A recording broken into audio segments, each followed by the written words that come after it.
আপনি বেঁচে গেলেন। বুঝে নিতে হবে আল্লাহ আপনার দান কবুল করেছেন, বুঝে নিতে হবে আল্লাহ আপনাকে নিয়ামত দিয়েছেন। অথচ আমরা মুসলমান, আমরা দান করতে নিজেকে লজ্জাবোধ করি।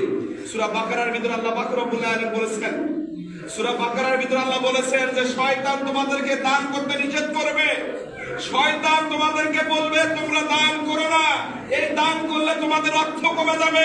বরং সে আল্লাহ বলতেছে তোমরা দান করো, তার বিনিময়ে আমি আল্লাহ তোমাকে জান্নাত দান করব। কেন আমরা দান করব না? আজকে আপনি আল্লাহর রাস্তায় দান করবেন, শুধু এক দান, কিন্তু শুধু মসজিদে দান করবেন এটাই দান নয়। দান শুধু এক প্রকার নয়।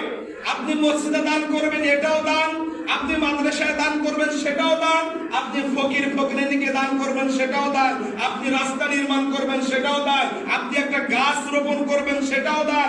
আপনি যে কাজগুলো করবেন আল্লাহকে খুশি করার জন্য সব আপনার দান। এই রমজান মাসে আপনি আপনার পরিবার পরিজন, আত্মীয় স্বজন, ছেলে মেয়ে, যত মানুষের জন্য যত টাকা ব্যয় করবেন সবগুলো দান সদকাতুল জারিয়া হিসেবে আল্লাহ কবুল করে নেবেন। কিন্তু আমরা কেন করি না? এটা আমাদের দুর্বলতা। কারণ এই দুনিয়াতে আপনি যত অর্থ সম্পত্তি রেখে যাবেন, আল্লাহ পাক রব্বুল